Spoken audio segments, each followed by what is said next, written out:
ஞான சித்தர் ஓம் ஸ்ரீ ராஜயோக குரு சரணம்.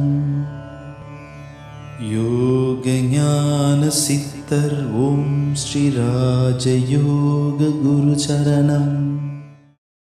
யோக சக்தி என்பது என்னன்னு கேட்டிங்கன்னு சொன்னால், மானிடராக பிறந்த அனைவர் இடத்துலையும் யோக சக்தி நமக்குள்ளே இருக்குது, நம்ம உடலுக்குள்ளே இருக்கிறது.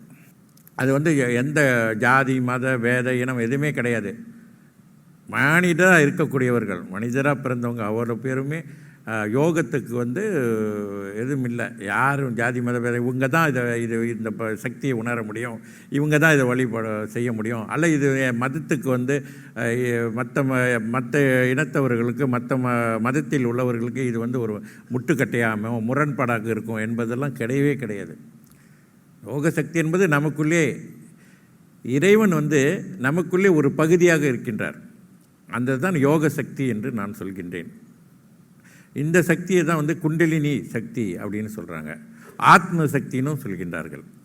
ஆக இந்த சக்தியை எப்படி நாம் இங்கே அந்த சக்தியை நம்ம உணர்ந்து கொள்வது, எப்படி அந்த சக்தி நமக்குள்ளே இருக்கிறத நம்ம உணர்ந்து கொள்வது, அந்த சக்தியை எப்படி நாம் மேலே எழுப்புவது என்ற முறையை பார்க்கும்பொழுது பிராணாயாம பயிற்சி அப்படின்னு ஒரு விஷயம் இருக்குது. இந்த பிராணாயாம பயிற்சி தான் இந்த சக்தியை எழுப்புவதற்கு அஸ்திவாரமாக அமைந்திருக்கிறது. ஆக இந்த சக்தின்னு சொல்லும் பொழுது இது ஒரு குருவை சார்ந்த ஒரு விஷயம்.